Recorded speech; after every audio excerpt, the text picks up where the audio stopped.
L'être humain, c'est un mammifère, et les mammifères, c'est censé être paresseux. On n'est pas censé être go go go en permanence à longueur de journée. Les mammifères, si on les regarde, ils sont plutôt pépères. La raison pour laquelle on fait porter des talons aux femmes, c'est justement parce que ça fait cambrer le bassin. Et faire cambrer le bassin, c'est un signe d'attraction sexuelle.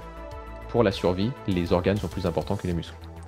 Donc le système nerveux va prioriser la guérison des organes plutôt que la fonction musculaire. En d'autres termes, dès qu'on a la moindre incapacité ou le moindre handicap physique, c'est associé à la peur de mourir en fait. Je pars du principe que si je continue de subir des symptômes ou de souffrir d'une façon ou d'une autre, c'est que je n'ai pas la réponse, je n'ai pas la solution à ces problèmes. Nous, on est là aujourd'hui sur cette chaîne, J'alimente ma santé, pour parler de bien-être et de santé. Et aujourd'hui, en fait, je voulais vous présenter Robin, que j'ai rencontré il y a moins d'un mois à peu près. Oui, c'est Vraiment, septembre. ouais, vraiment par hasard. En fait, tu sais comment je t'ai rencontré? Je t'ai rencontré parce que c'est une abonnée à moi qui m'a envoyé une de tes vidéos et qui m'a Ouais. dit, tiens, tu devrais écouter ça. Ça pourrait être intéressant par rapport à ta pratique sportive et tes problèmes de dos. Hmm. Donc j'ai commencé à fouiller un petit peu sur ta chaîne. Je me suis un petit peu renseignée. Voilà, j'ai regardé tes vidéos. Il y a plein de trucs qui m'ont fait tilt, qui m'ont parlé. Je me suis dit, ouh là là, on parle exactement le même langage. Et de là, de fil en aiguille, je me suis dit, mais euh, je suis tombée sur une conférence qui était sur Nice. Je me dis, ah, tiens, il vient sur Nice de temps en temps faire des conférences, ça pourrait être pas mal que je le rencontre. Et là, en fait, je m'aperçois que tu consultes sur Saint-Laurent-du-Var, donc qui est à 20-30 minutes de chez moi. Et là, je me suis dit, bon, allez, on va le contacter, on va voir s'il peut faire quelque chose pour moi, m'aider par rapport à mon problème de dos. Donc, toi, est-ce que déjà tu peux te présenter, nous dire un petit peu qu'est-ce que tu fais, ton activité et ton parcours professionnel aussi, parce que c'est assez atypique, Assez. ce que tu m'as dit la dernière fois. Ouais. Alors pour la petite blague en général, je dis pour présenter mon activité, c'est pour ça que j'ai créé ma chaîne YouTube, parce que je suis incapable de l'expliquer en quelques mots. Donc je vais reprendre dans l'ordre chronologique. De base, moi j'ai fait une formation d'ingénieur en informatique. Euh, Sachant que je suis quand même passé par toutes les sciences fondamentales, donc j'ai fait une prépa scientifique. Donc je suis passé par vraiment la mécanique, l'électromagnétisme, la physique quantique, etc. Puis je me suis spécialisé en informatique. L'informatique a été vraiment la première passion de ma vie. Et après avoir été diplômé, j'ai travaillé en tant qu'ingénieur en Finlande. Mais en fait, au bout d'un an, pardon, au bout d'un an de salariat, j'ai fait une dépression. Et en fait, je savais qu'il fallait changer. Sachant qu'en parallèle, j'avais mes propres problèmes de santé. Et tout mon temps libre était dédié à des recherches sur le bien-être, le développement personnel, etc. Et en fait, j'adorais ça. Je faisais ça non-stop pendant mon temps libre quand je travaillais pas. Et j'ai toujours eu, euh, c'est pareil, je dis ça un petit peu avec humour parfois, je n'aime pas ne pas savoir. Et donc j'ai toujours tendance à me renseigner, surtout quand je continue de souffrir, parce que j'ai pas encore les réponses. Je pars du principe que si je continue de subir des symptômes ou de souffrir d'une façon ou d'une autre, c'est que je n'ai pas la réponse, je n'ai pas la solution à ces problèmes. Le raisonnement logique. Et du coup, ça veut dire qu'il faut que je continue de creuser. Et donc, il y avait vraiment cette motivation derrière. Et combiné à ça, j'ai un peu toujours eu non seulement la passion, mais aussi la capacité de transmettre ma connaissance. J'aime beaucoup transmettre. Et donc, quand j'ai fait ma dépression, ça s'est un petit peu mis en place naturellement. Je me suis dit, bah, je vais me mettre dans un rôle où c'est dans le monde du bien-être et du développement personnel et dans une position où je peux transmettre, où je peux aider les autres, notamment les gens qui potentiellement ont vécu les mêmes problèmes que moi. Et donc, pour en venir à ce que je fais aujourd'hui, de base, ma formation, qui n'est pas terminée, hein, j'ai fini que 2 années, c'est basé aux États-Unis.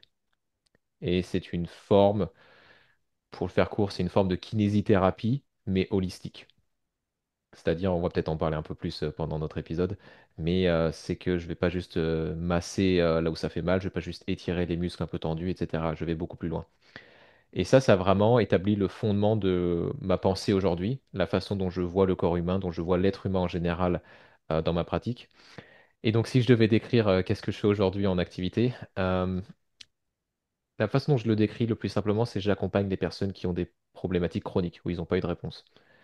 Un peu comme toi, en fait, un peu le profil typique Céline. Et les thématiques principales de par les clients qui viennent à moi que je traite, souvent c'est anxiété depuis très longtemps, fatigue chronique, troubles digestifs chroniques, troubles hormonaux, et ensuite c'est plus mal de dos ou mal de genou chronique. C'est ce que je fais le plus.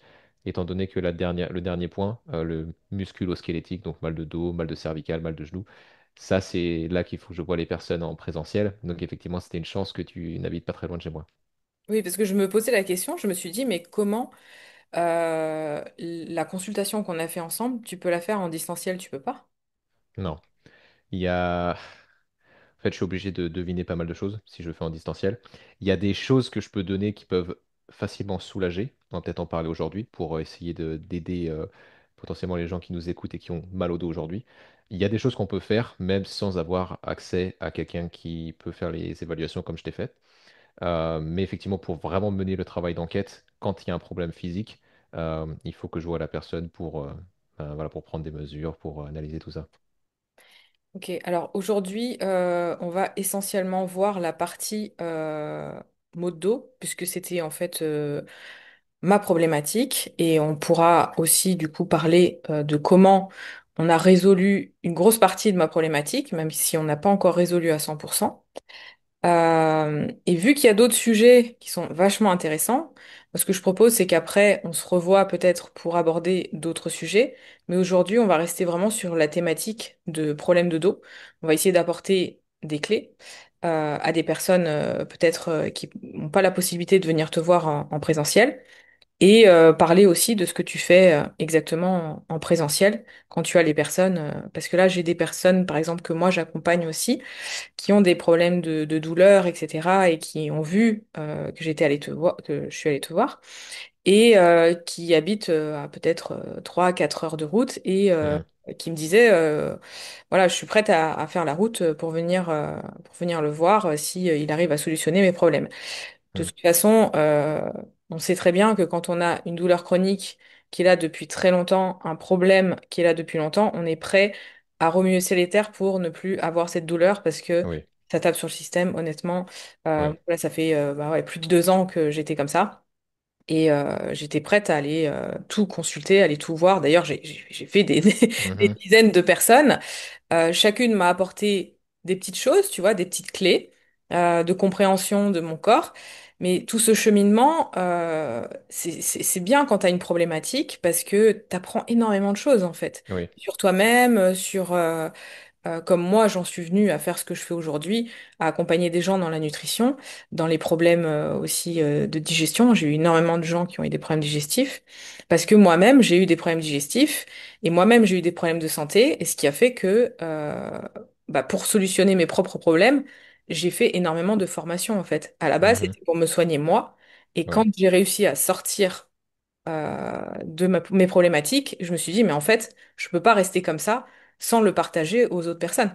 Parce que Mhm. j'ai pu le faire, j'ai pu m'en sortir, j'ai trouvé les clés, je peux accompagner aussi des personnes à faire la même chose que moi. Donc un Oui, petit peu ton parcours aussi. C'est vrai qu'il y a beaucoup de absolument. thérapeutes qui sont comme ça, hein, qui de leur propre expérience, de leur propre douleur qu'ils ont réussi à solutionner, après ils en deviennent thérapeutes.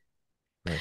Donc, je sais pas par quoi tu veux qu'on commence exactement. Est-ce que tu veux qu'on commence Hmm. par Je ce vais qu'on a peut-être fait commencer. ensemble? Ce qui me vient, c'est commencer par, et il me semble que c'est comme ça que j'ai commencé ton compte rendu, c'est par recontextualiser la douleur. D'accord. Et je ne sais pas si tu te souviens de ce que j'ai écrit dans les peut-être premiers paragraphes, mais la raison pour laquelle je commence souvent par ça, soit quand j'accompagne quelqu'un, soit quand je rédige un compte rendu, soit quand, voilà, dans le contexte dans lequel on est, j'en parle, c'est que quand on commence à comprendre le rôle ou la raison d'être de nos symptômes, rien que ça permet de souffler un coup, surtout quand c'est un symptôme chronique. Et tu l'as dit toi-même de manière très claire, c'est que maintenant, avec le recul, tu vois que ça t'a apporté énormément de choses. Même si tu as beaucoup souffert, même si tu as dû dépenser de l'argent, tu as perdu du temps, tu as dû aller voir beaucoup de professionnels, tu as certainement été très frustré, tu as appris énormément de choses sur ton corps. Et ça nous donne déjà un indice sur quel est le rôle des symptômes, d'un point de vue, là on pourrait dire presque spirituel, mais je vais aussi donner le rôle biologique des symptômes. c'est, d'un point de vue plus spirituel, c'est de nous apprendre des choses, de nous faire prendre conscience de certaines choses. D'un point de vue purement biologique, ce que je rappelle régulièrement à droite, à gauche, à tort et à travers, c'est que fondamentalement, le corps, il ne veut que survivre. C'est sa priorité numéro un. Maintenant, il faut se replacer à l'époque de nos ancêtres. Nos ancêtres, ils étaient toujours en mouvement, tout le temps. Et de ce fait, avoir le moindre handicap physique était synonyme de danger de mort. Parce qu'on ne pouvait plus chasser, on ne pouvait plus fuir, on ne pouvait plus combattre. Et si on était handicapé d'une façon ou d'une autre, on était un fardeau pour la tribu. Et la tribu ne pouvait pas se permettre de garder quelqu'un d'handicapé parce que ça allait ralentir toute la tribu. En d'autres termes, dès qu'on a la moindre incapacité ou le moindre handicap physique, c'est associé à euh, la peur de mourir, en fait, Bon, ouais, c'est ça. pour notre corps. Et donc, en ce sens, si on regarde, si on prend un tout petit peu de recul et qu'on regarde le rôle de la douleur, on va prendre l'exemple un petit peu stéréotype de l'enfant qui met la main sur la plaque et ça chauffe, ça brûle. Quel est le rôle de la douleur? Ça veut dire touche pas. Donc la douleur, en ce sens, elle a un rôle protecteur. Alors évidemment, il y a beaucoup de mécanismes psychologiques quand c'est une douleur qui devient chronique, parce que là, du coup, c'est surtout pour quelqu'un comme toi, Céline, parce que toi, tu es très active, tu es très sportive, et là, tu avais mal au dos. Donc clairement, ça t'impactait dans tout ce que tu faisais, quasiment tous les jours de la semaine. Donc là, il y a évidemment beaucoup de mécanismes psychologiques derrière. Mais néanmoins, si on en revient vraiment aux bases, la douleur est là pour nous protéger. Et dans le cas des douleurs plus musculo-squelettiques, donc mal de dos, mal de genoux, etc., le corps, il est là pour nous dire, il y a quelque chose qui ne va pas, et ça compromet ta capacité à te mouvoir, et donc, à l'époque de nos ancêtres, ça compromet ta survie. Donc déjà, juste pour recontextualiser un petit peu, c'est la douleur est notre allié. Et à partir du moment où je change ma relation avec la douleur, plutôt que de chercher à m'en débarrasser à tout prix, je cherche à l'écouter et à la comprendre, immédiatement, ça va réduire énormément le stress en moi. Et paradoxalement, c'est ça qui me permet de guérir plus vite. Donc ça, c'est vraiment la base. Euh, alors ensuite, je peux enchaîner sur ton cas plus particulier, Céline. Ouais. Donc, euh, toi, c'était pas... Alors, ça dépend comment on appelle ça, mais c'était pas tout à fait douleur au dos, c'était un peu plus bas. Hmm. C'était littéralement entre le dos et les hanches. C'est Ouais. ce qu'on appelait au niveau sacro-iliaque, donc entre le sacrum, qui est l'os à la base de la colonne vertébrale, et l'ilium, qui est un des os des hanches. Donc c'était vraiment dans la région presque de la fesse. C'est entre le dos et les fessiers. Et alors, par où commencer? Euh, je vais expliquer un petit peu comment on a commencé par échanger, comment on a structuré la séance, parce que ça va expliquer un petit peu comment je raisonne et comment potentiellement les personnes peuvent raisonner quand elles ont leur mal au dos. Et ensuite, on en viendra aux solutions que les personnes peuvent appliquer dès aujourd'hui. Euh, donc, on a commencé, j'ai juste commencé par demander bah, qu'est-ce que tu as essayé? Quel type de professionnel tu as essayé de voir? Qu'est-ce qui a fonctionné? Qu'est-ce qui n'a pas fonctionné? Je me souviens t'avoir posé ces questions. Tu m'as tout répondu, tu m'as tout dit.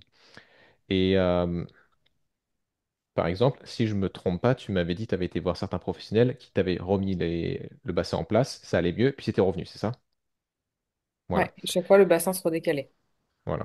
Donc, avec ça, ce qu'il faut savoir, c'est, et moi je raisonne de manière très presque simpliste parfois, mais j'y vais vraiment étape par étape. Si on considère le bassin qui est un os, hein, c'est un ensemble d'os, des os, euh, qu'est-ce que c'est qui bouge les os? Les muscles. Et qu'est-ce que c'est qui contrôle les muscles? Le système nerveux. Donc déjà, on se dit bien que si j'essaye de remettre les os en place, mais que pour une raison ou pour une autre, soit les muscles, ils sont encore tendus, soit le système nerveux, il envoie un signal qui n'a pas changé au même muscle, ce qui va repositionner le bassin comme il était, bah forcément, ça va pas tenir. Voilà. Donc là, tout de suite, déjà, on ouvre la porte à beaucoup plus de choses, c'est-à-dire que c'est pas une question de remettre les os en place, c'est aussi une question de équilibrer la tension des muscles autour des articulations, parce qu'à nouveau, c'est les muscles qui bougent les os. Et pour comprendre la tension dans les muscles, il faut comprendre comment ils sont innervés ou alimentés par le système nerveux, sachant que le système nerveux, et là on ouvre une grosse boîte de Pandore, il est affecté par quoi? La santé de nos organes, hein, on en a parlé tous les deux, Céline, et nos émotions affectent le système nerveux, hein. On sait intuitivement, s'il y a quelqu'un qui a de la tension dans les mâchoires, qui a les tempes qui sont serrées, on va se dire, cette personne, elle est en colère. D'accord? Ou si on a de la tension dans les épaules, c'est, voilà, je suis un peu à cran. Donc on sait déjà intuitivement qu'il y a un lien entre nos émotions, notre état émotionnel, le système nerveux et la tension dans certains muscles. Donc à partir du moment où on comprend les choses comme ça, on se dit bah c'est peut-être pour ça que juste remettre les os en place à la main, ça ne tient pas forcément dans le temps. Mm. Donc il faut creuser plus loin. Oui, Il y ça a enlève aussi un côté un peu trop ésotérique, tu sais, pour certaines personnes qui vont dire ah mais c'est ça doit être quelque chose d'émotionnel parce qu'on se dit ah, bah non, mais c'est pas mes émotions en fait qui vont créer un truc dans mon corps. Mais on comprend bien là, d'après ce que tu décris, que si on a un problème émotionnel, ça va créer des problèmes sur notre système nerveux en fait. Je suis ravi que tu pointes ça du doigt parce que effectivement, moi, ce que j'essaye de faire, c'est ma motivation, c'est de vulgariser tout en respectant la méthode scientifique des notions qui semblent ésotériques et un Mm. petit peu perchées. Et effectivement, quand on fait intervenir la notion du système nerveux et même notre expérience de tous les jours, comme j'ai dit avec l'exemple de la personne qui est en colère, on sait qu'il y a un lien avec la tension musculaire. Et donc déjà, on fait, ah, c'est peut-être pour ça potentiellement que mon stress, entre guillemets, cause mon mal de dos. Je peux donner un autre exemple qui est aussi courant. Quand on est, et sans nécessairement aller dans l'ésotérisme, bien que ensuite j'aime beaucoup puiser dans la médecine traditionnelle chinoise, parce que je pense que c'est très très puissant, j'aime beaucoup utiliser les chakras, néanmoins, la fondation de ma pratique, ça reste l'anatomie, la physiologie et la neurologie. Ça reste vraiment la base. Donc, on l'a tous vécu que quand on a un coup de stress, souvent, soit on n'a pas faim, soit on digère mal, soit on a la diarrhée, des choses comme ça. Donc on sait que l'anxiété, l'angoisse, ça affecte notre digestion. Et une des choses que ça peut faire, c'est que ça peut faire que on digère moins bien ce qu'on mange. Et quand on digère moins bien ce qu'on mange, les aliments partiellement digérés qui finissent dans les intestins vont causer de l'inflammation. Ok, jusque-là, on comprend. Et en fait, il y a un mécanisme qu'on connaît, c'est au niveau de la neurologie du corps, qui s'appelle le réflexe viscérosomatique. Alors, pas besoin de retenir le terme, parce qu'on l'a tous vécu.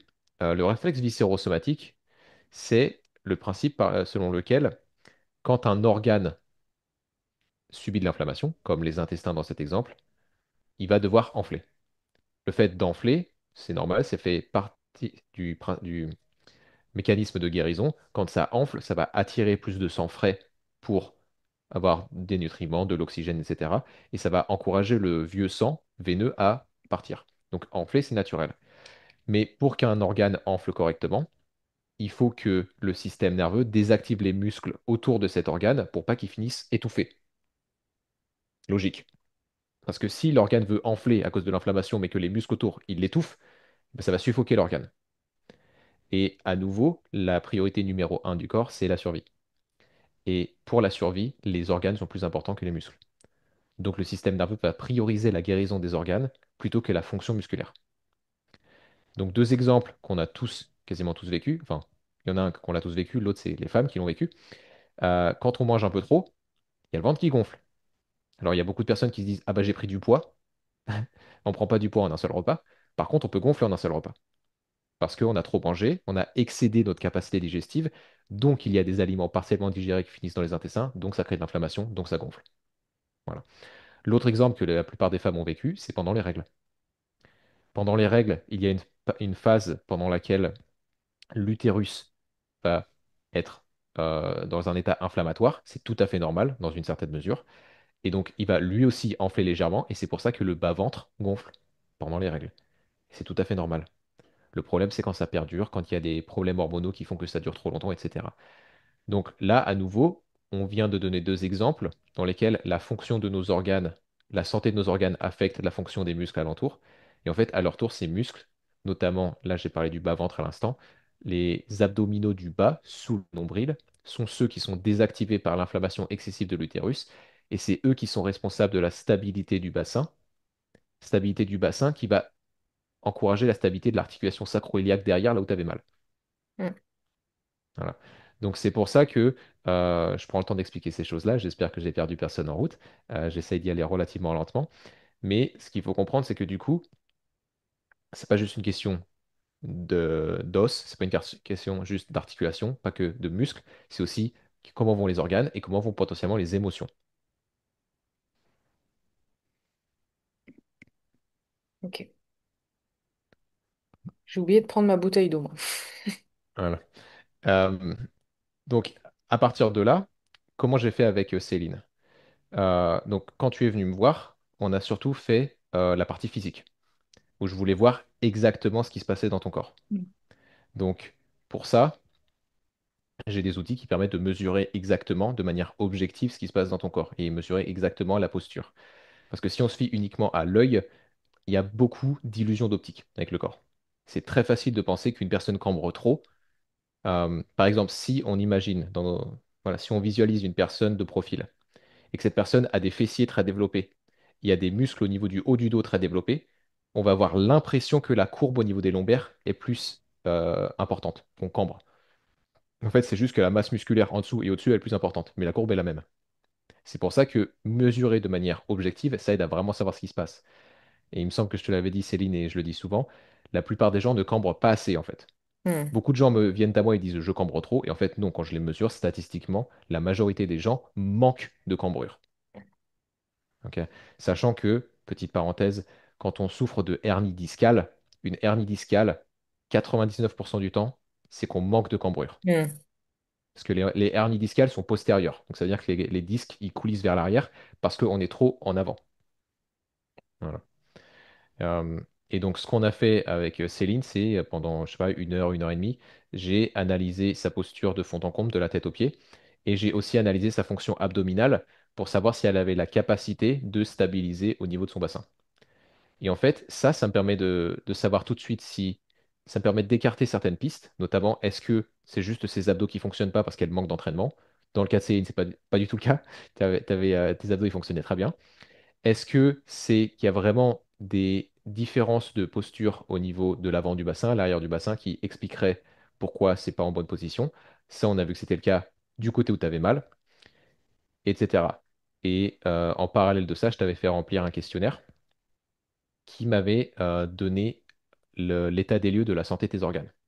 Et ça me permet d'avoir un peu un Polaroid, un cliché de ce qui se passe à l'intérieur, et donc de potentiellement savoir quelles sont les influences viscérales, les influences des organes qui viennent affecter la fonction des muscles et donc qui peuvent potentiellement causer de la douleur.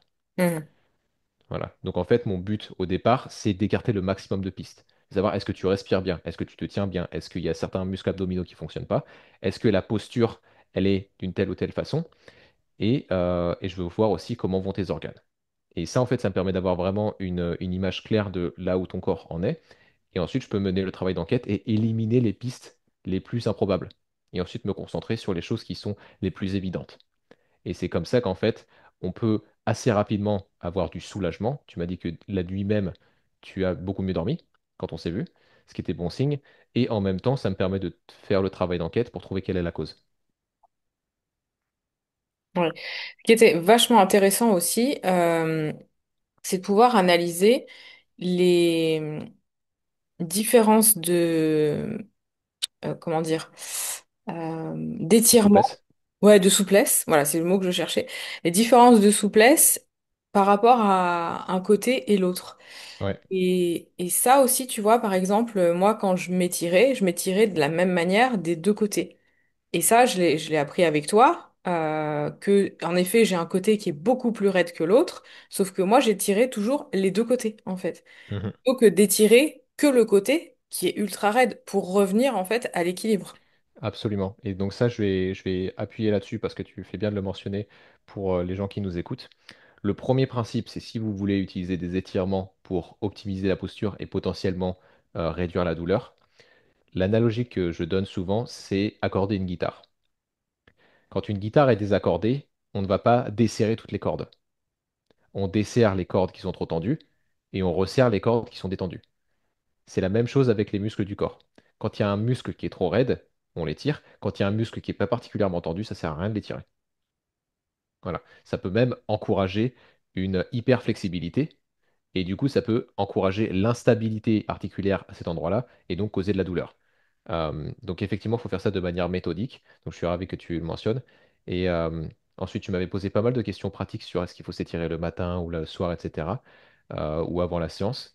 Ça va dépendre. Je peux peut-être en profiter vu qu'on est sur le sujet pour l'expliquer aux gens qui nous écoutent. Euh, donc si on s'étire avant une séance de sport, il faut éviter de faire des étirements statiques.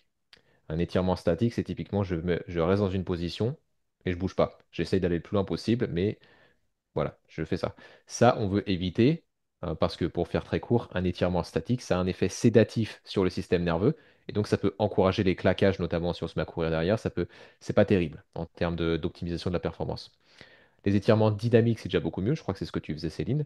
C'est des va-et-vient dans la position d'amplitude maximale du mouvement, et je reviens. Ça, c'est déjà beaucoup mieux parce que ça permet de familiariser le système nerveux avec cette amplitude de mouvement.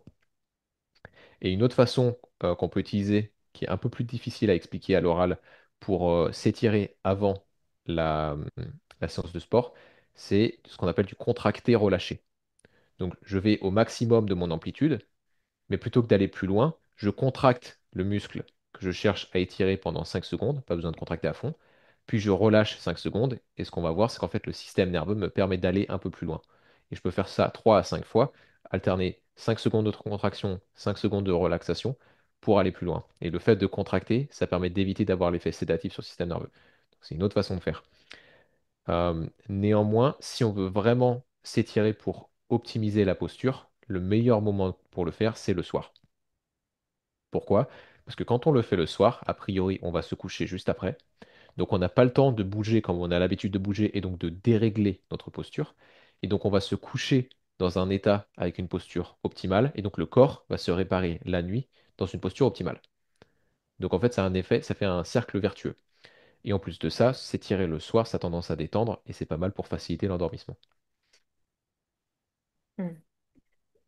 Ouais. Moi, il y avait des zones en fait que j'étirais pas et là, en regardant justement certains muscles qui étaient euh, trop raides, notamment, tu sais, c'était mon quadriceps Oui. droit qui était méga raide. Mhm. Ça, je l'ai fait tout de suite, tu vois, quand tu me l'as dit, et c'était que le droit. Du coup, je me suis mis à étirer mon quadriceps droit le soir avant d'aller me coucher.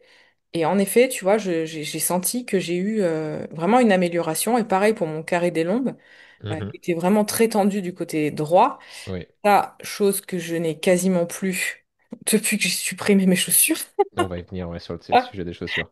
Mm. Et en fait, c'est vrai que c'était que d'un côté que j'avais vraiment une espèce de raideur, comme si vraiment ça me tirait en bas du dos. Et Mhm. j'avais besoin vraiment de libérer cette raideur et de le faire, comme tu m'as dit, vraiment que du côté qui était raide. J'ai vu une amélioration. Mm. Ouais. Ouais. Et donc, effectivement, donc tu l'as brièvement mentionné, mais donc c'est le moment opportun pour en parler. Si on continue de mener le travail d'enquête et qu'on pose la question pourquoi. Donc, c'est une chose de mesurer, en l'occurrence, les différents muscles de Céline et de dire, bon, bah, clairement, c'est plus raide à droite qu'à gauche. Il y a par exemple le quadriceps à droite et le carré des lombes à droite qui est plus raide. Ok. Déjà, on sait, bon, bah, a priori, si on étire ces muscles-là, ça va soulager. Ce que Céline a pu confirmer. Mais ensuite, si on va aller plus loin, c'est bah, pourquoi est-ce que ces muscles étaient raides et pourquoi ils continuent d'être raides. Et en fait, c'est là que ça nous amène à ce que Céline vient de mentionner, c'est le port des chaussures. Donc effectivement, et ça c'était mon erreur, je ne l'ai pas fait quand Céline est venue me voir, mais en particulier chez les femmes, de manière générale, le port de talons facilite la tension dans les quadriceps. Alors je vais expliquer, je vais donner la raison pourquoi, parce que c'est toujours fun et ça peut faire une anecdote pour votre prochaine soirée. La raison pour laquelle on fait porter des talons aux femmes, c'est justement parce que ça fait cambrer le bassin. Et faire cambrer le bassin, c'est un signe d'attraction sexuelle.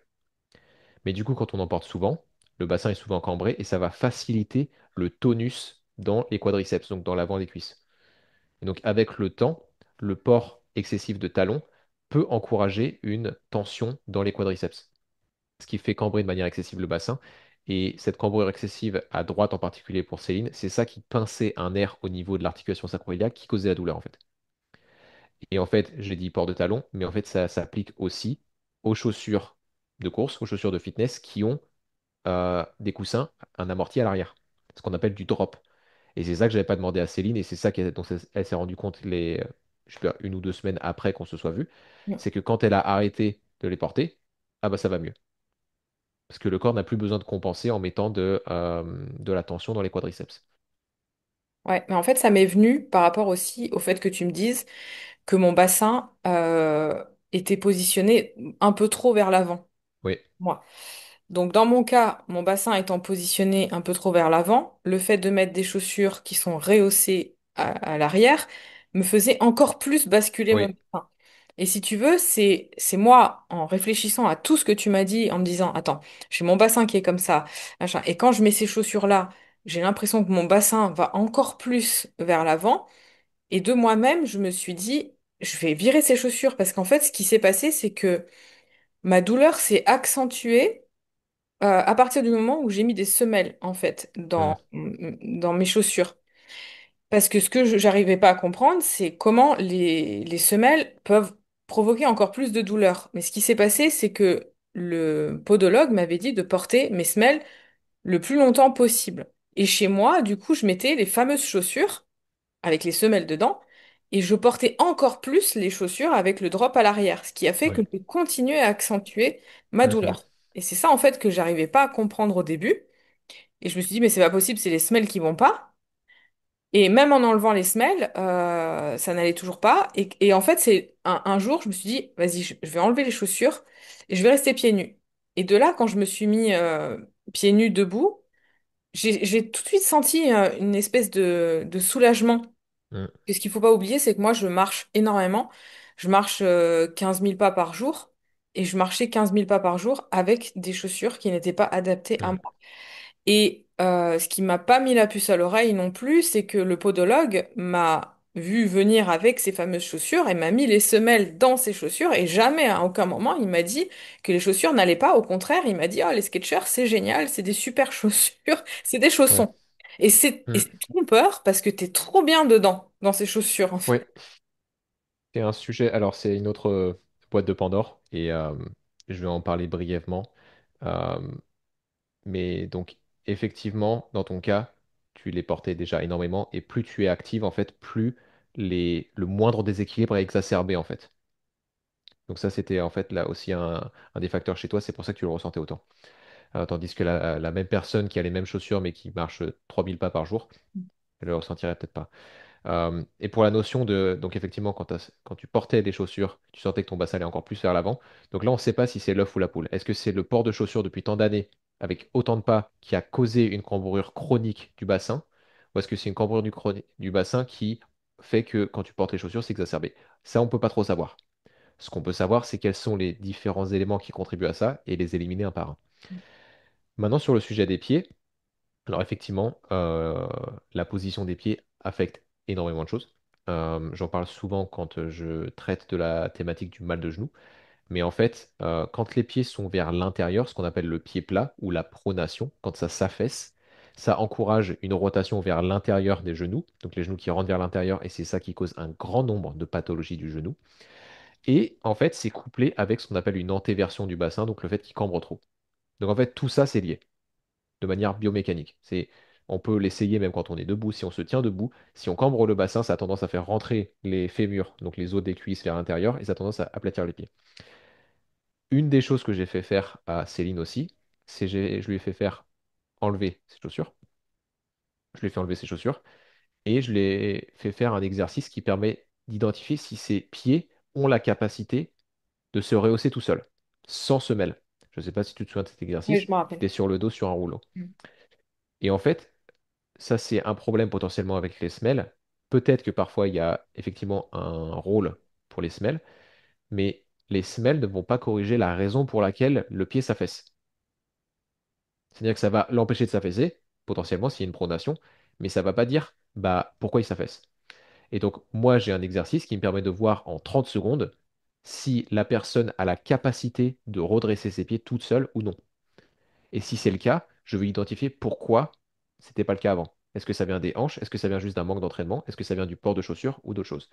Donc en fait, de base, je savais déjà que euh, au niveau des pieds, tu n'avais pas forcément de problème. Tu étais capable de les stabiliser toute seule. Donc ça, j'avais déjà écarté cette piste. Euh, et ce que je voulais rajouter, c'est voilà, la notion de oui, ces chaussures sont bien. Euh, Il y a un gros débat dans tout ce qui est un peu la kinésithérapie, etc., peut-être la podologie aussi, sur qu'est-ce que c'est des bonnes chaussures. Et il y a un peu deux camps. Il y a le camp des minimalistes et il y a le camp des maximalistes. Les minimalistes, c'est ceux qui vont dire un petit peu, bah, on est censé être pieds nus, comme nos ancêtres. Et en ce sens, plus on a une chaussure minimaliste, mieux c'est. Alors, ça, il y a beaucoup de vrai dedans. Le problème, c'est qu'il y a une différence entre euh, ce que l'humain est censé faire dans un monde, dans son environnement naturel, à l'état sauvage, c'est-à-dire être pieds nus en permanence, et l'humain moderne. Et le fait est que la plupart des gens aujourd'hui, si je prends quelqu'un qui a 30, 40, 50, 60 ans ou plus, si cette personne a vécu toute sa vie avec des chaussures, la mettre d'un seul coup pieds nus, ça peut être un choc. Et ça peut faire mal. Et donc c'est là qu'il faut être méthodique, c'est faut dire, faut peut-être un support temporaire et réduire le support progressivement et pas aller directement au minimalisme. Néanmoins, effectivement, l'idéal pour plein de raisons, c'est de pouvoir se mouvoir, même pouvoir courir avec pieds nus en fait, Mm. mais de manière plus réaliste avec des chaussures minimalistes. Ouais. Du coup, moi, j'ai pris les chaussures que tu m'avais conseillées là. J'ai pris les Altra. Mhm. Et mon homme, il les avait déjà, celles-là. Mhm.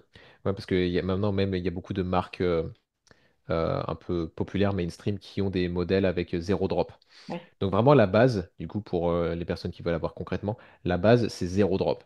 Le drop c'est juste la différence entre la pointe des pieds et Et le l'arrière. talon. Voilà, ça c'est vraiment la base. Ensuite, le deuxième critère que j'aime beaucoup, c'est idéalement avoir plus d'espace en largeur pour les orteils, Mhm.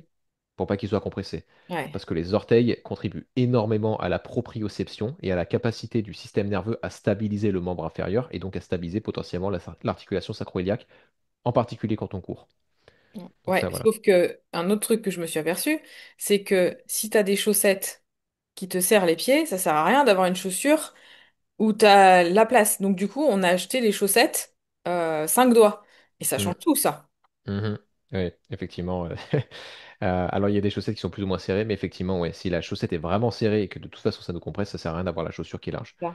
Euh, mais ouais, pour donner une idée aux gens, si je porte des chaussures normales, pour avoir suffisamment de largeur pour mes pieds, je dois prendre du 46. Mais si je prends des chaussures qui sont conçues pour être larges, je peux descendre à du 42 ou du 43. Pour donner une idée un petit peu. Ah oui. Donc avec une marque plus barefoot, avec plus minimaliste, qui est censée adopter, épouser la forme naturelle des pieds, en fait, je peux descendre de 4 pointures parce qu'elle est naturellement plus large. Mm. Mm. Ouais. Et il y a un facteur que je vais rajouter, juste pour un peu compléter l'équation. Il y a quelque chose de très courant qui contribue à l'antéversion du bassin, donc le fait de cambrer, c'est une faiblesse des fibres posturales des abdominaux du bas. Mm. Donc, donc toi, tu étais très forte avec les abdos du bas, mais j'ai soupçonné qu'il y avait quand même une faiblesse posturale. Et pour ça, il y a plusieurs raisons. D'une part, parce qu'on n'entraîne jamais les fibres posturales. Il y a une façon d'entraîner les fibres posturales, et c'est de faire des efforts de 3 minutes ou plus. Donc, c'est pas très intense, mais c'est long. C'est plus de l'endurance. Et il y a un autre facteur dont j'ai parlé, c'est que malheureusement, la plupart des femmes souffrent de troubles menstruels. Et comme je l'ai dit tout à l'heure, quand il y a une inflammation excessive de l'utérus, ça va désactiver ces fibres posturales en particulier, ce qui peut mener à une cambrure excessive du bassin. Et c'est d'ailleurs pour ça que beaucoup de femmes souffrent de mal de dos au moment des règles. C'est exacerbé au moment des règles. Et donc, à nouveau, si on veut écarter ce qui est improbable et mettre toutes les chances de notre côté en faisant tout ce qu'il faut pour rétablir la position du bassin, c'est aussi pour ça que j'ai intégré ça dans ton programme, c'est renforcer les fibres posturales des abdominaux du bas pour s'assurer que ça va redresser le bassin en Mm, fait. mm. Ouais, et quand tu as testé sur moi, je pense que c'était déjà pas mal parce que justement, j'avais déjà fait un travail avec une kiné. Je pense qu'il m'a beaucoup aidé La méthode Mézières, tu m'avais dit. avec la méthode Mézières parce que justement, elle apprend à faire une rétroversion du bassin et on restait en rétroversion un certain moment. Et en fait, c'est toute une posture qu'on apprend pour justement rétablir ce bassin. Donc, Oui, si tu veux, il y avait une partie où ça me soulageait, mais vu que je continuais à porter mes chaussures, après mon bassin, finalement, ouais. il se remettait dans la position initiale. Donc c'était pas mal ce que j'avais fait. Mais là, du coup, le fait de ne plus porter les chaussures et de continuer en fait les exercices avec la méthode Mézières fait que petit à petit, j'ai l'impression que tu vois, je suis en train de replacer mon bassin. Alors je Mhm, que tu vois, j'ai encore des séquelles de toutes ces années, mais je pense que en fait, les 2 ans où j'ai eu cette fameuse douleur chronique, c'est uniquement, on va dire, l'apogée de des années de port de talons, de chaussures qui sont pas adéquates, etc., qui ont fait que mhm, ça a pété et pendant 2 ans, j'ai une douleur qui était vraiment assez élevée. Donc maintenant, si tu veux que ça va mieux, c'est pas encore à 100% rétabli, mais je sens que j'ai enlevé déjà toutes les choses qui étaient problématiques. Mais je pense qu'il y a des années de passif, en fait, qu'il va falloir que je rétablisse par rapport à mhm, ma position. Et il y a un truc qui me vient, et je sais pas du tout ce que tu penses de ça. Tu sais, à l'époque, quand je travaillais en pharmacie, on vendait des chaussures qui s'appelaient les cellulettes. Est-ce que tu en as déjà entendu parler? non. En fait, c'est des sabots, mais qui sont à l'inverse. Hmm. Tu vois, tu as le talon vers le Donc bas. c'est l'avant du pied qui est élevé. Donc l'avant du pied est vachement élevé et après, si tu veux, quand tu es en posture, t'es comme ça. Mhm, Et je me souviens que j'en avais une paire quand je travaillais longtemps debout en pharmacie et ça me soulageait beaucoup de travailler avec ça. mhm. Mais après, je sais pas, est-ce Intéressant. que le fait de porter ces chaussures peut aussi m'aider à rétablir, je me suis posé la question. Hmm. Potentiellement. Ensuite, je peux voir en quoi ça peut mener à des tensions chroniques dans les ischios, donc l'arrière des cuisses. Parce que en fait, mettre Et pire. donc l'avant du pied en avant et donc le talon en bas, ça met de la tension dans un muscle qu'on appelle le gastrocnémius, qui est un des deux muscles des mollets. Et en fait, lui, il est accroché littéralement à un des muscles des ischios, et ça peut créer de la tension chronique en fait. Mm. Euh, Ouais, et tu donc ça peut rétablis un créer, truc dans un sens, tu pètes un truc. ouais, c'est ça. Et je pense que c'est mieux d'y aller progressivement et quand tu es à la maison, par exemple, d'être pieds nus, quoi. Ouais. Et le corps, en fait, à nouveau, si on part du principe que le corps, il veut se rétablir et que là, tu commences à avoir beaucoup de clés de compréhension, en fait, ça va naturellement se faire. Et il y a un point que je voulais juste souligner parce que, effectivement, dans ton cas, euh, voilà, si tu commences à rééquilibrer ton bassin avec certains étirements, certains renforcements, etc., effectivement, tu sens qu'il va se remettre en place.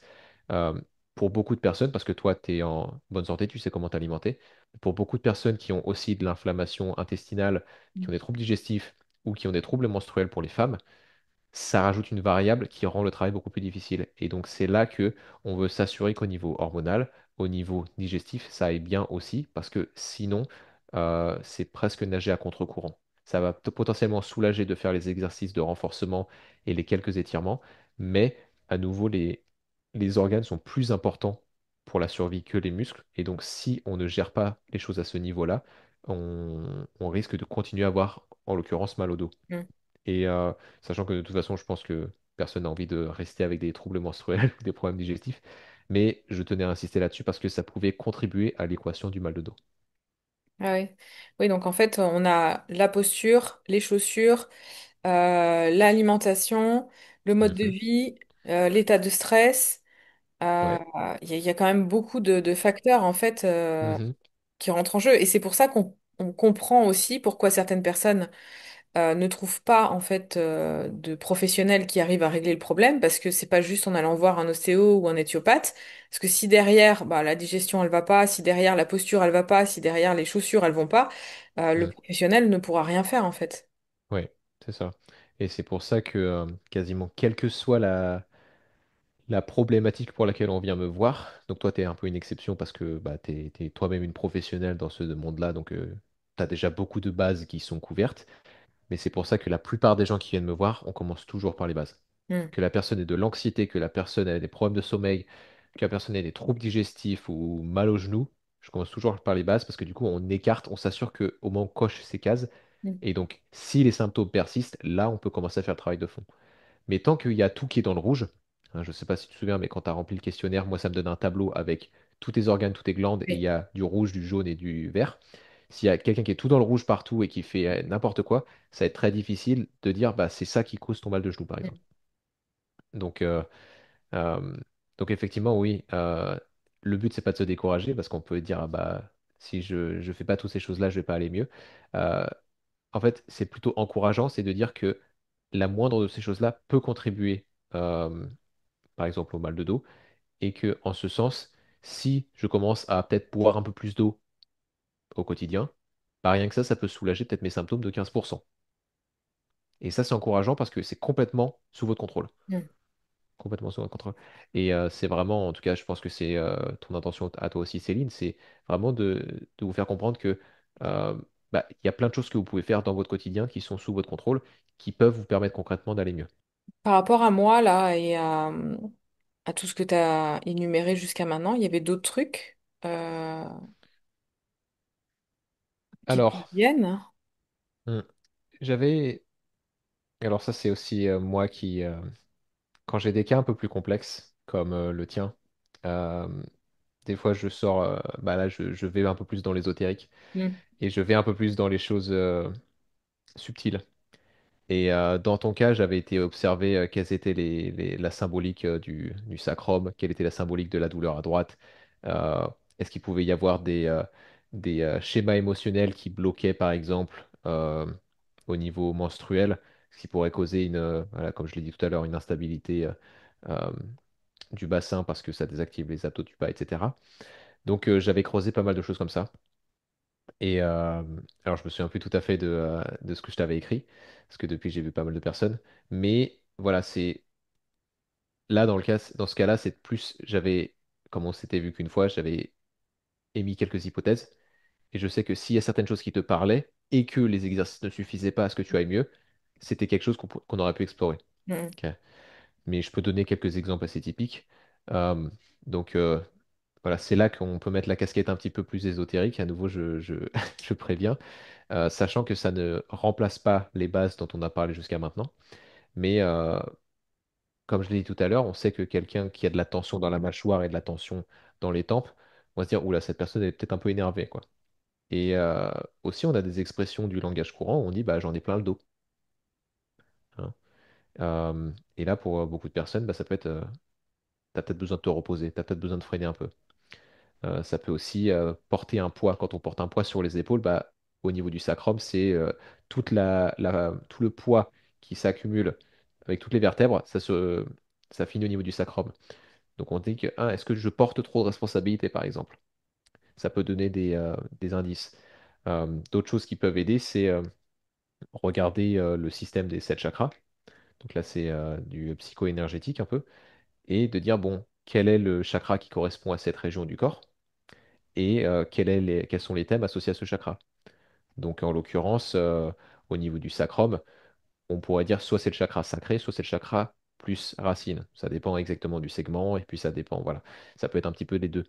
Et donc ça pourrait être, est-ce qu'il y a quelque chose au niveau de ta créativité, de la sexualité, de la relation au sexe opposé, en plus, côté droit en général s'associe au masculin pour une femme.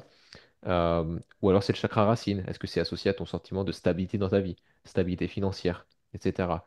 Et donc, en fait, ce sont des grilles de lecture et des hypothèses que j'émets. Et je sais que si la personne, elle fait, ah, je me reconnais là-dedans, et que le reste, tous les exercices, la partie plus physique ne suffit pas, on peut creuser là-dedans pour continuer de mener l'enquête, en fait. Donc, Mm. c'est vraiment comme ça que je procède. Et voilà, ensuite, j'ai d'autres outils qui permettent vraiment de faire un travail psychologique de fond quand c'est nécessaire. Ce qui est un peu plus rare quand les personnes viennent me voir pour le mal de dos. J'ai rarement eu des personnes qui avaient vraiment besoin d'aller aussi loin. Mais pour des personnes qui ont plus des problèmes d'anxiété, des addictions, des choses comme ça, là parfois on a besoin de remonter à l'enfance, de comprendre certaines des blessures de la personne, pourquoi il y a tel ou tel comportement, voilà, quels sont les schémas émotionnels, etc. Mm. Et au niveau de l'alimentation, toi, est-ce que tu as vu des personnes qui ont eu une différence sur certains des symptômes, peut-être problème de dos, problème de genoux, etc., en changeant leur alimentation? Alors oui, mais je vais juste définir un tout petit peu ce qu'on veut dire par changer d'alimentation. Parce que, comme tu le sais, parce que c'est aussi c'est un peu le cœur de ton travail, il y a énormément d'idées reçues. sur qu'est-ce que c'est de manger sain. Mm. Et pour beaucoup de personnes, changer l'alimentation, ça veut dire se priver de tout ce qu'on aime et manger des crudités sans huile le reste de sa vie, avec peut-être une tranche de jambon. Et c'est pas du tout ce qu'on veut dire par là, ni Céline ni moi. Euh, donc pour revenir à ta question, oui. C'était plus spécifiquement, si je peux me permettre d'affiner le langage, en rétablissant la fonction digestive de la personne, alors oui, elle avait moins mal au dos. Parce que c'est pas juste changer l'alimentation, c'est s'assurer que la fonction digestive est optimale, parce que c'est pas juste ce qu'on mange, c'est ce qu'on digère. Mm. Hein, j'ai déjà dit aux personnes, enfin, comme tu le sais, tu dois avoir des personnes qui te posent cette question souvent, c'est qu'est-ce que, enfin, comment avoir un régime anti-inflammatoire, par exemple. Mm. Hein, c'est un terme de plus en plus tendance, notamment pour, malheureusement ça fait mal au cœur, mais beaucoup de femmes qui souffrent d'endométriose ou des rectocolites hémorragiques ou maladie de Crohn, etc. Parce que tout ça c'est inflammatoire et du coup on veut un régime anti-inflammatoire. Ce qui est vrai. Mais ce que je précise à ces personnes, c'est que n'importe quel aliment, même une framboise sauvage qui a été bénie par un lama au Tibet, si je la digère pas, peut causer de l'inflammation. C'est clair. Ok. Donc, c'est pas tant ce que je mange, c'est ce que je digère. Et en d'autres termes, c'est ce que je ne digère pas qui cause de l'inflammation. Et donc, pour ne pas trop m'éparpiller, oui, changer d'alimentation pour m'assurer qu'on ne cause pas plus d'inflammation et en même temps restaurer la fonction digestive en allant à la cause du problème. Parce que des fois, c'est pas juste l'alimentation, c'est peut-être du stress, il y a peut-être une déshydratation, il y a peut-être des carences très spécifiques, etc., etc. Alors oui, ça va réduire l'inflammation au niveau intestinal et donc ça peut encourager avec les bons exercices abdominaux la stabilité abdominale, donc la stabilité lombaire et du bassin et donc faire partir les douleurs. Mhm. Qu'est-ce qu'on n'a pas abordé encore comme sujet? Alors il y a la respiration. Ah oui.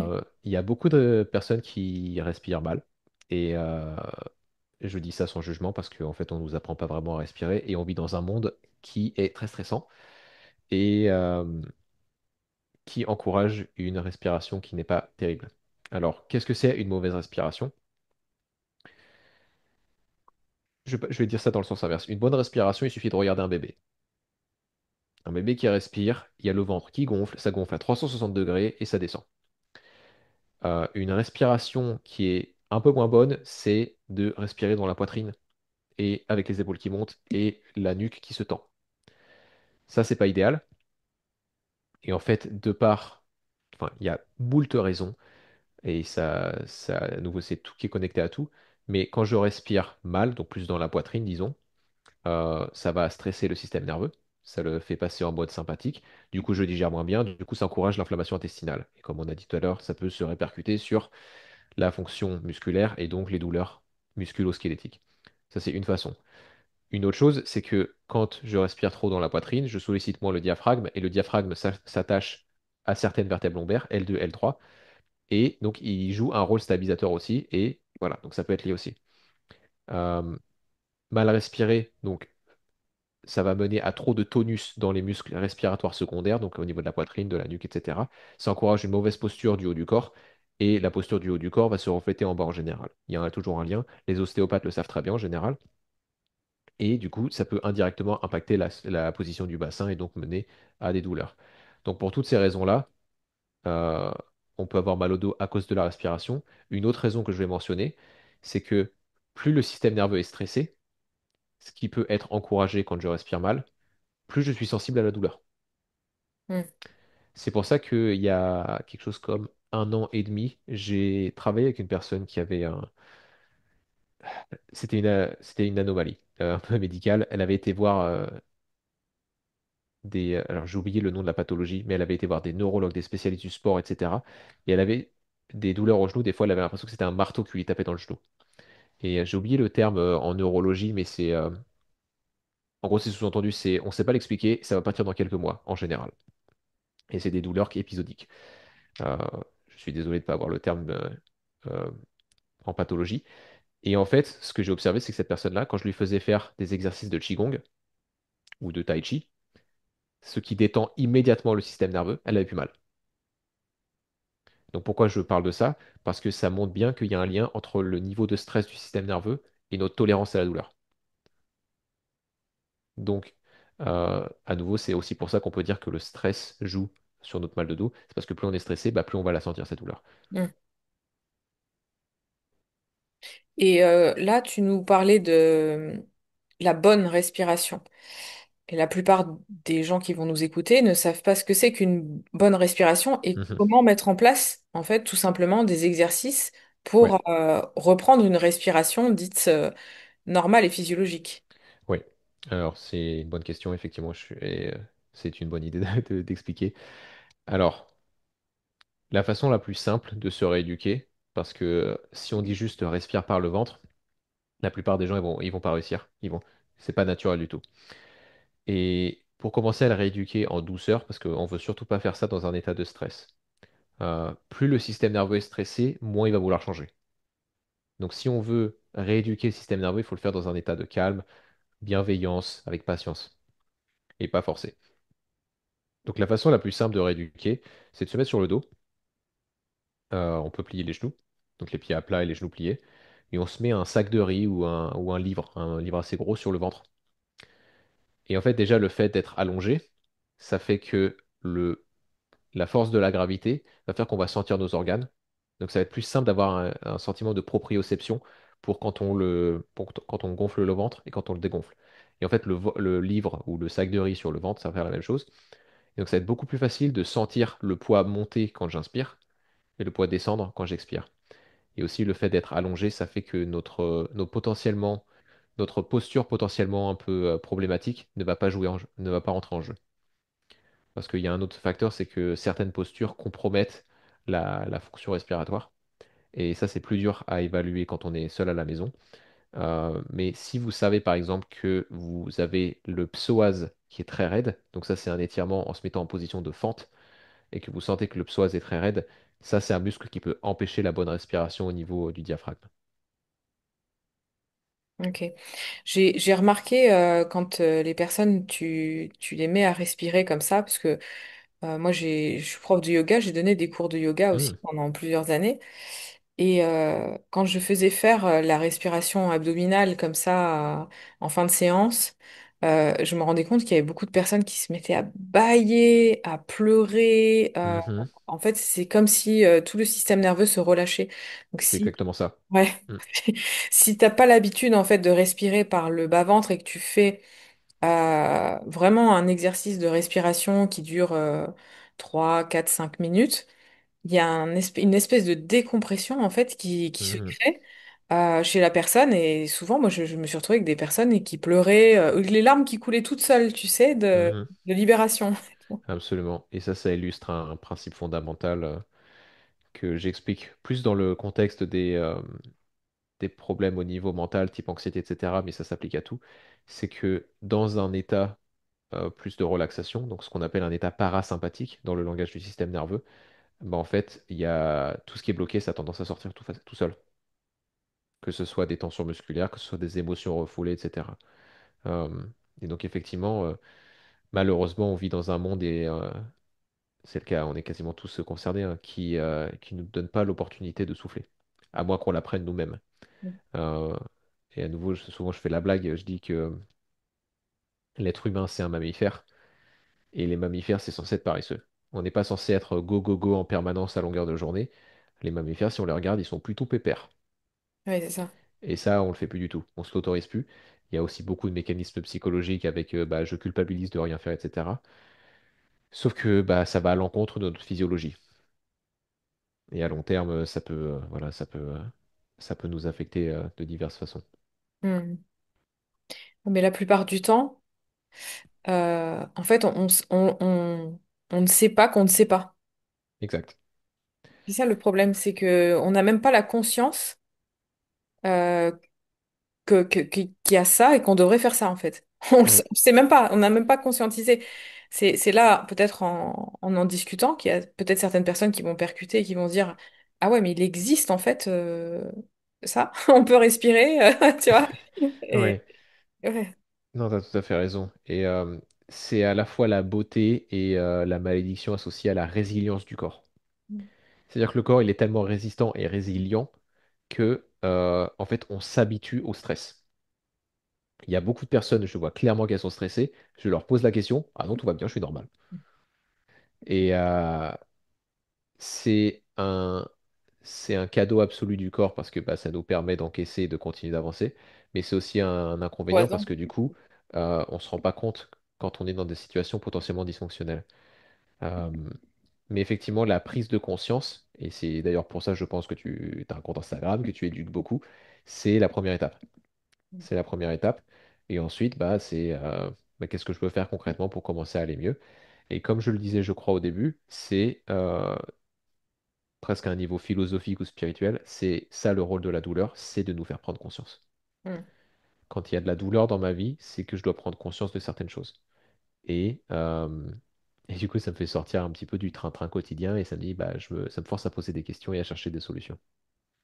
Ouais, mais tu sais aussi, souvent, les personnes, je me rends compte quand je les ai en coaching, ça fait des années qu'ils ont des douleurs ou des inconforts, en fait, dans leur corps, Hmm. mais ils se sont habitués à ça. Oui. Quand je les mets à une nouvelle alimentation, que je change pas mal de choses, en fait, ils découvrent un nouveau corps, si tu veux. Et ils se disent, mais attends, avant, j'avais ça, ça, ça et ça. Mhm. Et ce que je leur dis souvent, c'est, voilà, si tu fais un coaching, le retour arrière va être compliqué après. Tu prends la pilule là, mais après, tu pourras plus faire marche arrière parce qu'en fait, tu vas retrouver un corps humain qui fonctionne normalement, à son plein potentiel. Et après, si tu refais les choses que tu faisais avant, tu vas retrouver toutes tes douleurs, mais tu t'en apercevais pas. Mhm. Tu vois, c'est fou parce que ce que tu disais, en fait, le corps s'habitue en fait à être dans un état qui n'est pas physiologique en fait. Exact. Et les gens Exact. se rendent même pas compte qu'ils sont dans cet état-là. Nous, on arrive un peu en tant que thérapeute de le voir de l'extérieur, Mhm. euh, mais les personnes qui sont dedans, en fait, ils s'en aperçoivent même plus en fait, à force. Ouais.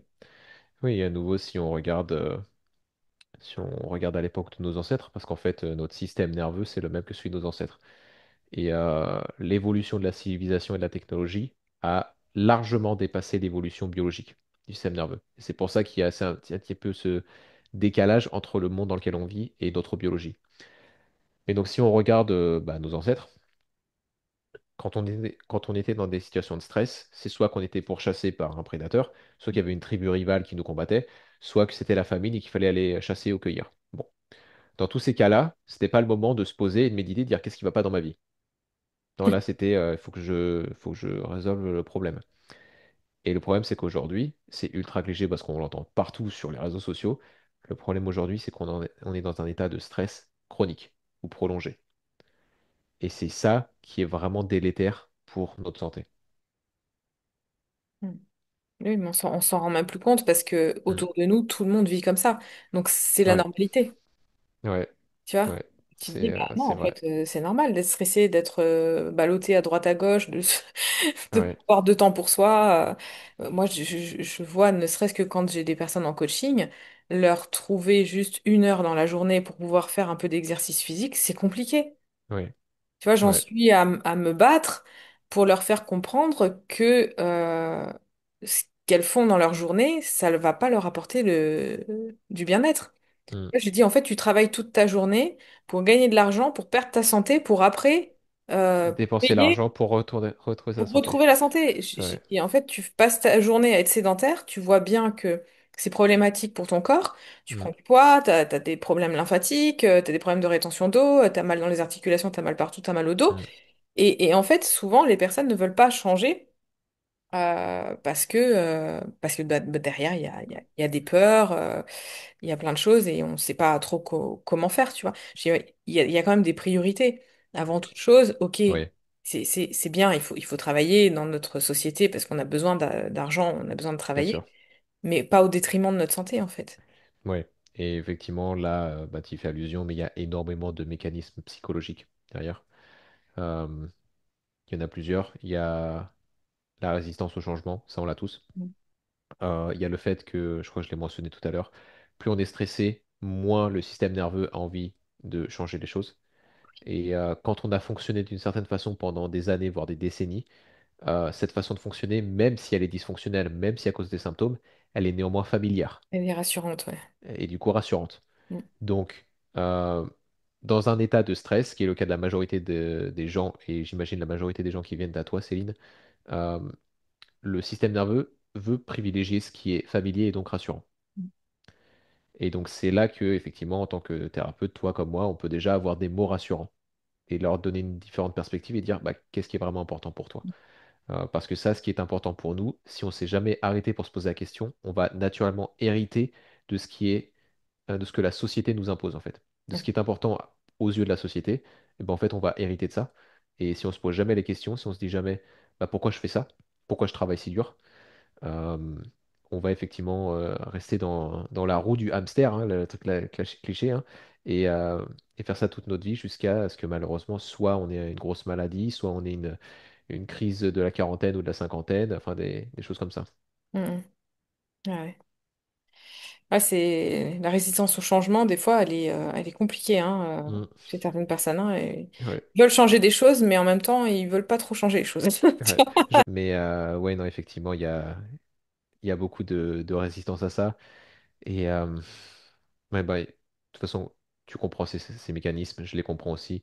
Euh, et j'ai été On dans a, on cette a tous phase-là. été dans ces peurs, hein, on Ouais. a tous été dans ce Et, mécanisme. et là où je veux en venir, c'est ça, d'avoir de la compassion. Parce que fondamentalement, euh, on est un peu tous des enfants qui essayent de survivre, en fait. Mm. C'est vraiment ce qui se passe, même si on est dans des corps d'adultes, même si on porte un masque très sérieux. Fondamentalement, on a tous nos blessures, on est tous des enfants qui essayent de ne pas souffrir. Mm. Et voir les choses comme ça aide d'avoir beaucoup de patience et de compassion pour les gens. Et parvenir à se voir comme ça nous-mêmes, ça aide à être plus doux envers nous-mêmes aussi. Mm. Oui, et puis se souvenir que nous aussi, on a été dans des phases qui étaient difficiles et compliquées, Absolument. et que le changement a été dur aussi, hein. C'est ce que je disais aussi à une personne que j'accompagne, là, je lui dis, mais en fait, sinon, moi, je serais toujours dans ma pharmacie en train de donner mes médicaments, en fait. Mhm. Tu Et vois, moi, je serai toujours ingénieur, enfermé toute la journée. Ouais. voilà, si je m'étais pas donné ce coup de pied au cul en disant, mais attends, non, c'est pas ça que tu veux faire dans ta vie, en fait. C'est pas détruire la vie des gens, détruire la tienne aussi parce que c'est pas aligné avec ce que tu veux faire, puis Mm. rester toute la journée enfermé dans un commerce comme ça, c'était pas aligné, en fait. Mhm. Et il a fallu changer, il a fallu avoir le courage, il a fallu bouger Ouais. les choses et Ouais. c'est compliqué, hein. Et ça me fait penser, peut-être qu'on peut brièvement le mentionner parce que ça arrive. Ensuite, je ne sais pas à quel point ceux qui nous écoutent peuvent passer à l'action là-dessus, mais c'est la notion de l'autosabotage. Mm, Et il arrive, alors peut-être pas les gens qui nous écoutent, surtout les gens qui t'écoutent toi, ils ont peut-être une certaine conscience de leur santé, ils veulent vraiment aller mieux, mais ils ont peut-être des gens dans leur entourage que ça concerne. Mais si je prends l'exemple d'une personne qui a mal au dos et qui, grâce à ce mal de dos, a des congés payés, eh bien inconsciemment, cette personne, il est possible que cette personne maintienne ce mal de dos, même si elle va voir des thérapeutes, etc., parce que ça lui permet de ne pas retourner au travail et ce travail ne lui correspond pas. Et j'ai pensé à ça parce que tu as parlé du chemin de vie, de faire un petit peu une profession qui nous épanouit, etc. Des fois, il y a des mécanismes qui sont très subtils, mm, très subtils. Un autre exemple, je prends l'exemple d'un enfant, mais imaginez que les adultes qu'il y a autour de vous, c'est juste des grands enfants. C'est, imaginons un enfant qui tombe malade, et du coup, non seulement il va pas à l'école, mais en plus, sa maman s'occupe de lui toute la journée. Il est possible que l'enfant se dise, ah bah quand je vais pas bien, je reçois plus d'affection. mm, Et du coup, il y a des personnes qui peuvent se retrouver dans des situations où elles ont des symptômes chroniques et elles vont continuer d'avoir des symptômes chroniques pour avoir la compassion et l'affection de thérapeutes ou de proches. Et donc c'est là qu'il peut y avoir des mécanismes à nouveau psychologiques qui sont très ancrés. Euh, mais à nouveau, donc déjà ça aide d'avoir de la compassion pour les personnes comme ça qu'on peut parfois considérer comme des victimes ou des malades perpétuels.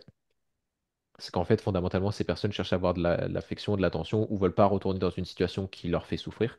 Par exemple, un travail qui leur correspond pas. Euh, et donc c'est là qu'il faut avoir voilà la vraie conversation. C'est pas se rester à la mm. surface et vraiment dire bah voilà pourquoi tu es comme ça. En fait en quoi ça surtout les problèmes chroniques hein, en quoi avoir cette maladie t'apporte quelque chose. Mm. Et ça, l'ego, il aime pas y répondre. Non. Mais ça va au cœur du sujet, du coup. Ouais, moi j'ai ça avec la prise de poids.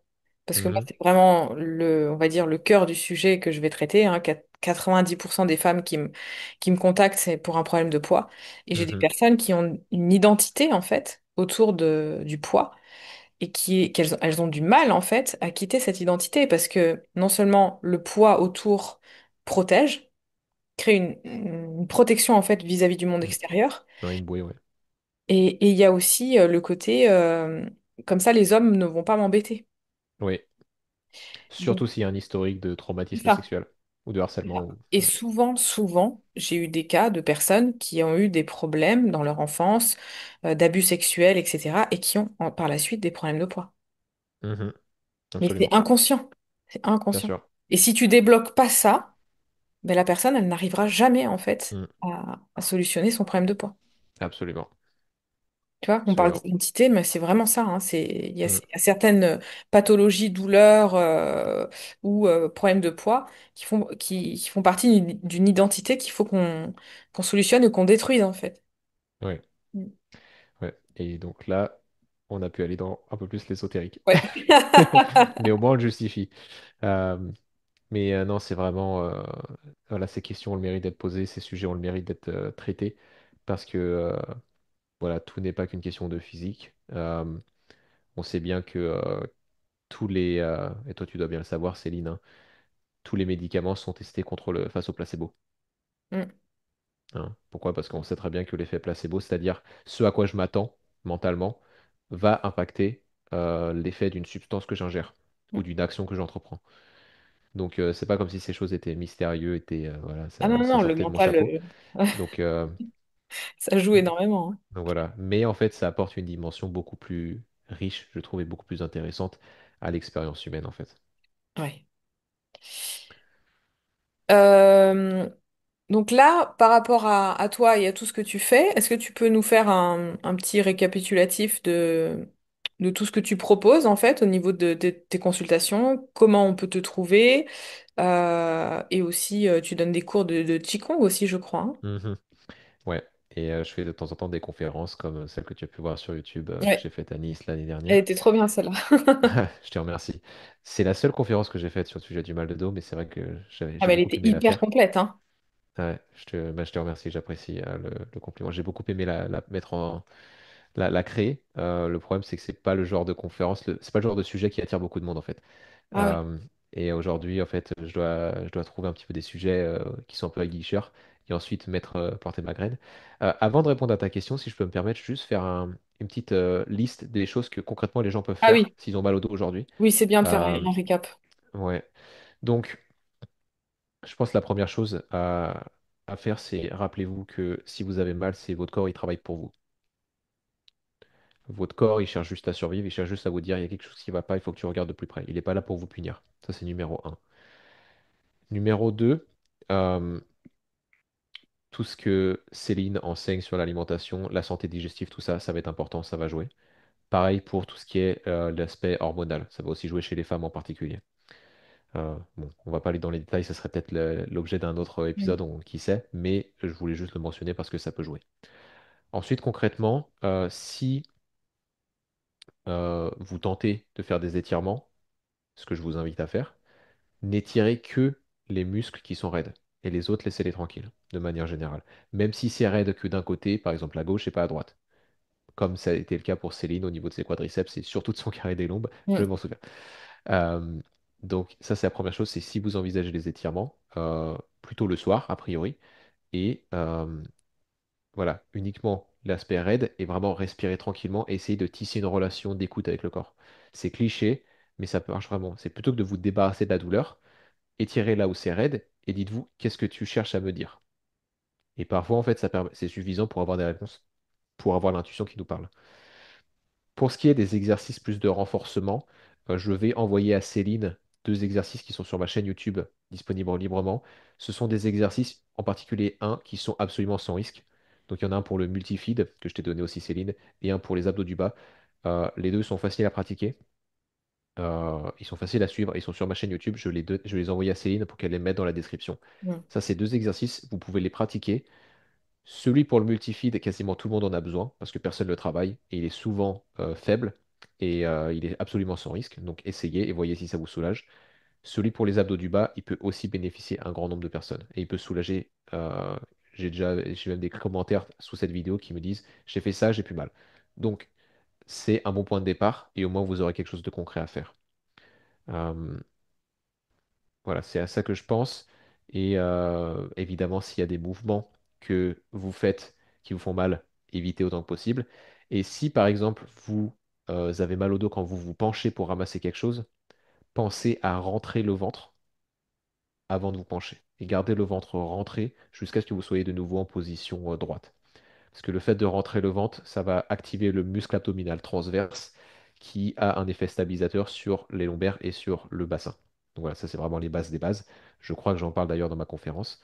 Euh, mais voilà, si vous vous penchez et que vous avez peur de vous faire mal quand vous vous penchez pour ramasser quelque chose, rentrez le ventre, ça devrait soulager. Voilà. Donc, je ne sais pas si j'ai oublié quoi que ce soit, si tu as quelque chose à rajouter, Céline. Et sinon, je vais répondre à ta question sur comment je travaille. Non, je pense que tu as tout dit. Juste peut-être un dernier point. Tu sais, il y a Jetez vos énormément. chaussures.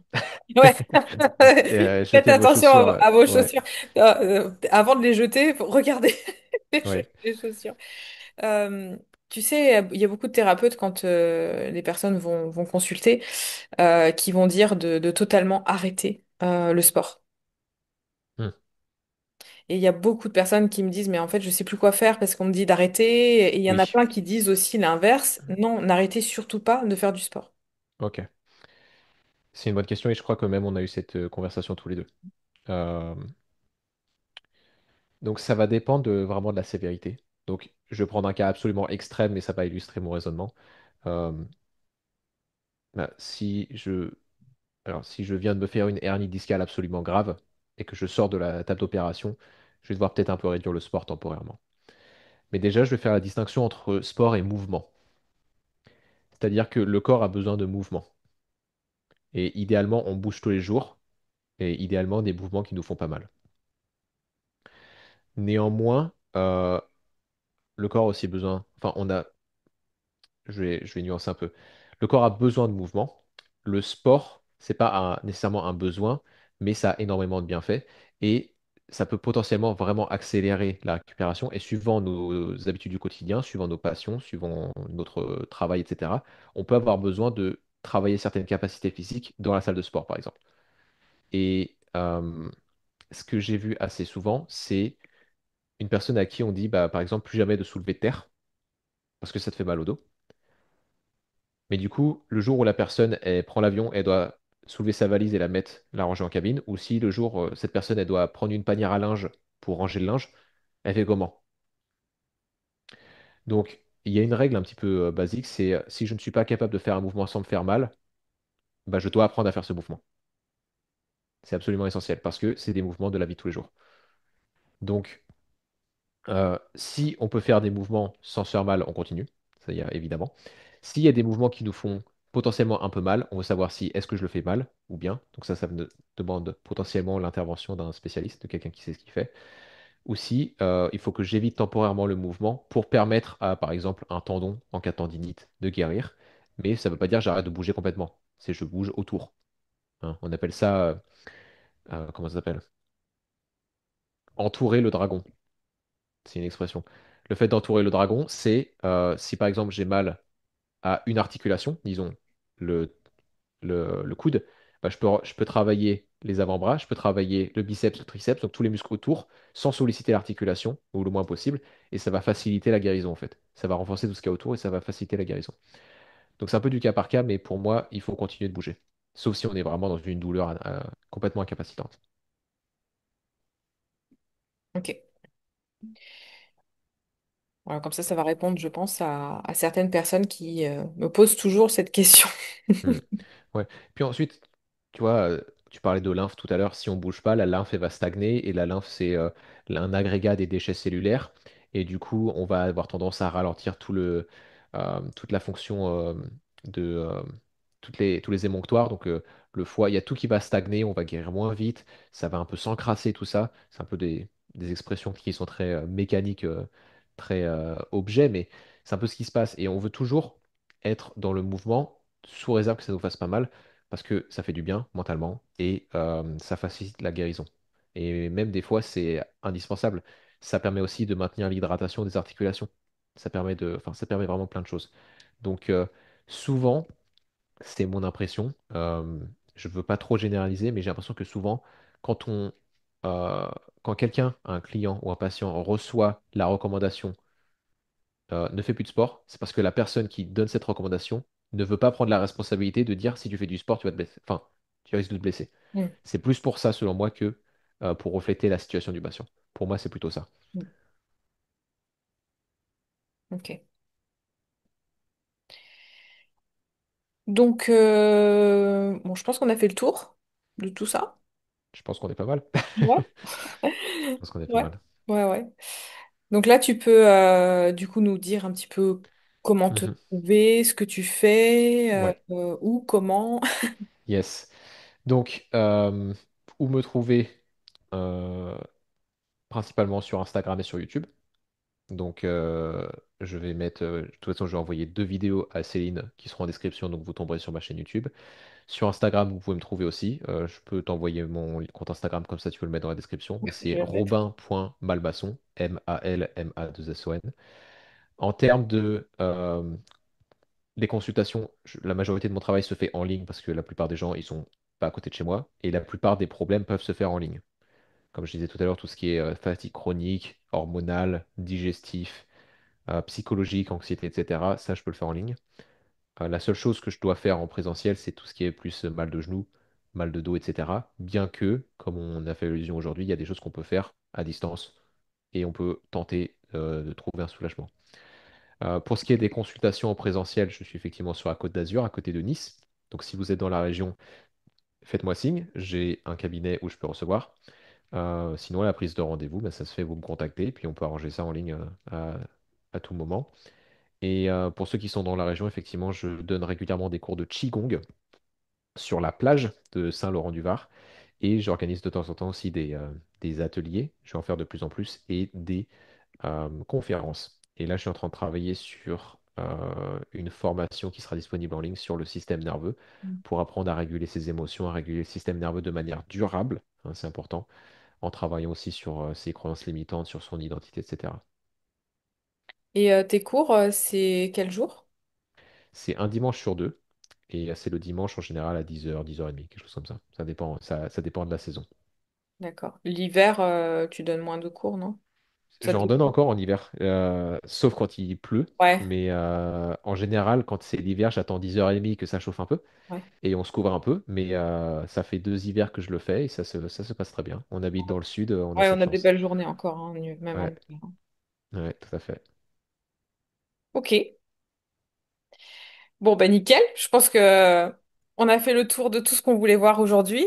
Alors, ce Mhm, que je propose, c'est que en commentaire, peut-être éventuellement, les gens qui sont intéressés par une autre interview nous disent quel sujet ils aimeraient aborder. Et on verra en mhm. fait le sujet qui revient le plus.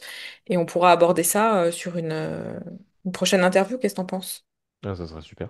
Je Ouais? suis curieux de savoir Ouais. qu'est-ce qui intéresse le plus les gens, mais donc voilà, j'ai listé quelques-unes des choses que j'ai l'habitude de traiter. Puis il y a peut-être aussi ce que vous aimeriez qu'on parle de manière générale avec Céline. Mm. Mais ouais, je suis curieux de voir ce qui va ressortir. Donc n'hésitez pas vraiment à contribuer au niveau des commentaires. Ouais. Ouais. Ok, super. Bah écoute, merci beaucoup pour ton temps. Merci à toi, Céline, de m'avoir proposé cette interview. Moi, ça m'a fait très plaisir. Et puis, comme je te l'ai dit avant qu'on commence, on partage beaucoup de valeurs et j'apprécie vraiment ton travail et voilà comment tu vois les choses au niveau du bien-être, de la santé, etc. Donc, non, c'était vraiment un plaisir partagé. Ouais, c'est top. Merci beaucoup, Robin. Merci à toi. À bientôt. À bientôt.